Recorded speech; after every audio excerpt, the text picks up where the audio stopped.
अब नेक्स्ट हमारा है the behaviour of plant cell और tissue with regard to water movement depend on surrounding medium. ठीक है, कि जो प्लांट सेल और टिश्यू होती है, ठीक है, उसके अंदर किस तरह वाटर का मूवमेंट होता है, या प्लांट सेल और टिश्यू के अंदर जो वाटर का मूवमेंट होता है वो किस तरह डिपेंड करता है अपने सराउंडिंग मीडियम पे। ठीक है, तो यहाँ पे क्या करना पड़ेगा, हमें 3 तरह के सोल्यूशन सबसे पहले स्टडी करने पड़ेगे। सबसे पहले हम बात करेंगे हाइपोटोनिक की, उसके बाद आइसोटोनिक की। ठीक है, सबसे पहले हम बात करेंगे हाइपोटोनिक सोल्यूशन की,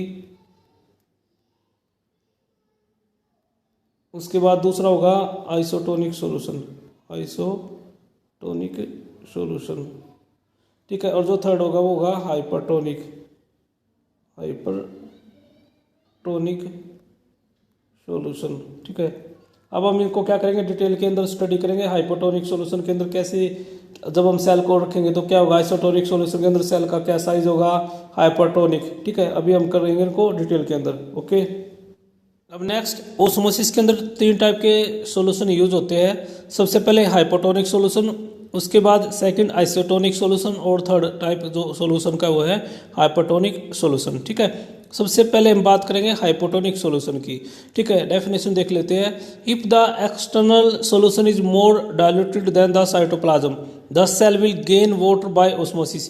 क्या कह रहा है, अगर एक्सटर्नल सॉल्यूशन ज़्यादा डाइल्यूटेड है, ठीक है, किसके कंपैरिजन में, जो साइटोप्लाज्म होता है सेल का, उसके कंपैरिजन में, तो क्या होगा, अब एक्सटर्नल सॉल्यूशन ज़्यादा डाइल्यूटेड है तो क्या होगा, सेल के बाहर, ठीक है, अगर हम किसी बीकर के अंदर सेल को डालें और उसके अंदर हाइपोटोनिक सॉल्यूशन को ले, ठीक है, या सिंपली कह सकते हैं हाइपोटोनिक सॉल्यूशन के अंदर जब हम किसी सेल को डालते हैं तो सेल के बाहर जो एक्सटर्नल सॉल्यूशन है वो ज़्यादा डाइल्यूटेड होगा, तो बाहर से वाटर सेल के अंदर एंटर करेगा, जिससे क्या हो जाएगी, सेल स्वेलअप हो जाएगी। ठीक है, सेल का साइज बढ़ जाएगा।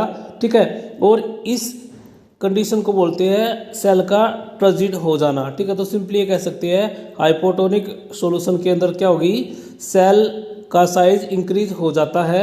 ठीक है, और इस कंडीशन को बोलते हैं ट्रांजिट हो जाना सेल का। आइसोटोनिक सॉल्यूशन के अंदर अगर हम एक्चुअल देखें तो क्या होगा, there is no net flow of water towards the inside और आउटसाइड द सेल। ठीक है, ये इसका मतलब कि जो आइसोटोनिक सॉल्यूशन होगा उसके अंदर क्या होगा, लिखा है डेफिनेशन में, जब मीडियम क्या होगा, बिल्कुल सेम वाटर कंसंट्रेशन होगी सेल के बाहर भी और सेल के अंदर भी, तो उसकी वजह से क्या होगा, कोई भी वाटर का मूवमेंट नहीं हो पाएगा। ठीक है, सेल मेम्ब्रेन के थ्रू, जिससे क्या होगा, जो सेल का जो साइज होगा वो क्या होगा, बिल्कुल सेम होगा, सेम रहेगा, और उस कंडीशन को बोलते हैं फ्लैसिड।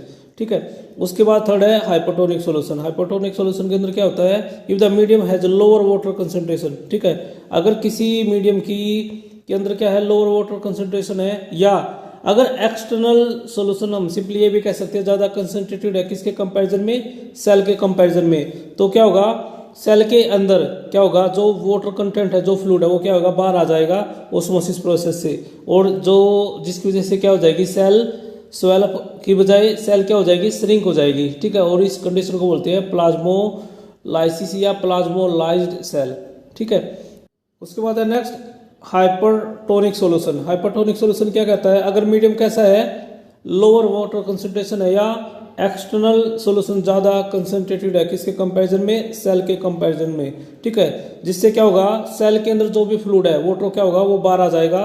ठीक है, या सिंपली कह सकते हैं सेल क्या करेगी, लूज करेगी, वाटर सेल में से निकल जाएगा ओस्मोसिस प्रोसेस से, और इसको बोलते हैं हाइपरटोनिक सॉल्यूशन। ठीक है, तो सिंपली कह सकते हैं हाइपरटोनिक सॉल्यूशन के अंदर जो सेल का जो साइज होगा वो क्या होगा, श्रिंक हो जाएगी।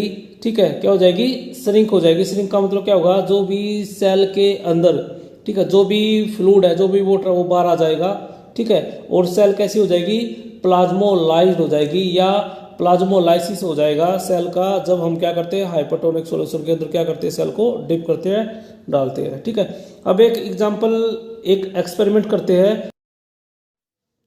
3 बीकर लेते हैं, पहले वाले में हाइपोटोनिक सॉल्यूशन, दूसरे वाले में आइसोटोनिक सॉल्यूशन, और जो तीसरे वाला है इसके अंदर हाइपोटोनिक सॉल्यूशन। ठीक है, हमने क्या किया, पहले जो हमारा हाइपोटोनिक सॉल्यूशन इसके अंदर क्या किया, सेल को रखा, दूसरी वाला जो आइसोटोनिक है इसके अंदर भी क्या करा, सेल को रखा, तीसरा जो हाइपोटोनिक सॉल्यूशन है इसको भी इसके अंदर डाल दिया। ठीक है, कुछ टाइम बाद हम क्या देखते हैं कि जो हमारा हाइपोटोनिक सॉल्यूशन के अंदर जो हमने सेल को डाला था, ठीक है, का साइज क्या हो जाएगा, इंक्रीज हो जाएगा। सेल क्या हो जाएगी, पहले से ज़्यादा इंक्रीज हो जाएगी। रीजन क्या है कि जो सेल के बाहर जो ये एक्सटर्नल इन्वायरमेंट है, यहाँ पे क्या करेगा, वाटर एंटर करेगा इसके अंदर, सेल के अंदर। ठीक है, और सेल के अंदर एंटर करेगा तो क्या होगा, सेल क्या हो जाएगी, स्वेलअप हो जाएगी। ठीक है, दूसरा है आइसोटोनिक सॉल्यूशन। आइसोटोनिक सॉल्यूशन के अंदर क्या होगा, सेम साइज रहेगा, किसी भी तरह का साइज चेंज नहीं होगा। मीन्स क्योंकि बाहर भी इस यहाँ पे भी और इसके अंदर भी क्या है, कंसंट्रेशन सेम है, तो जिसकी वजह से क्या होगा, ना तो वाटर मॉलिक्यूल इसके अंदर एंटर करेगा सेल के अंदर, ना बाहर जाएगा। ठीक है, जिसकी वजह से क्या होगा, इसका साइज क्या रहेगा, सेम रहेगा। साइज क्या रहेगा, सेम रहेगा। ठीक है, उसके बाद हाइपोटोनिक सॉल्यूशन। हाइपोटोनिक सॉल्यूशन के अंदर क्या होगा, अब क्या है, हाइपोटोनिक सॉल्यूशन का मतलब यहाँ पे क्या है, यहाँ पे एक्सटर्नल सॉल्यूशन क्या है, ज़्यादा कंसंट्रेटेड है। यहाँ पे एक्सटर्नल सॉल्यूशन क्या है, ज़्यादा कंसंट्रेटेड है। और बाहर ज़्यादा कंसंट्रेटेड होने से क्या होगा, अगर हम सेल के अंदर देखें तो क्या होगा, इसमें से क्या होगा, जो भी सेल के अंदर वाटर है, फ्लूइड है, वो क्या आएगा, बाहर आ जाएगा। ऐसे यहाँ से क्या आएगा, सेल के बाहर आ जाएगा। और कुछ टाइम बाद क्या होगा, सेल का साइज ऐसे, सेल कैसी हो जाएगी, छोटी हो जाएगी। सेल क्या हो जाएगी, श्रिंक हो जाएगी। ठीक है, और जो ये श्रिंक हुई है इसको बोलते हैं प्लाज्मोलाइज्ड सेल। ठीक है, ये था सॉल्यूशन, तीनों सॉल्यूशन, हाइपोटोनिक सॉल्यूशन, आइसोटोनिक और हाइपरटोनिक सॉल्यूशन। ओके।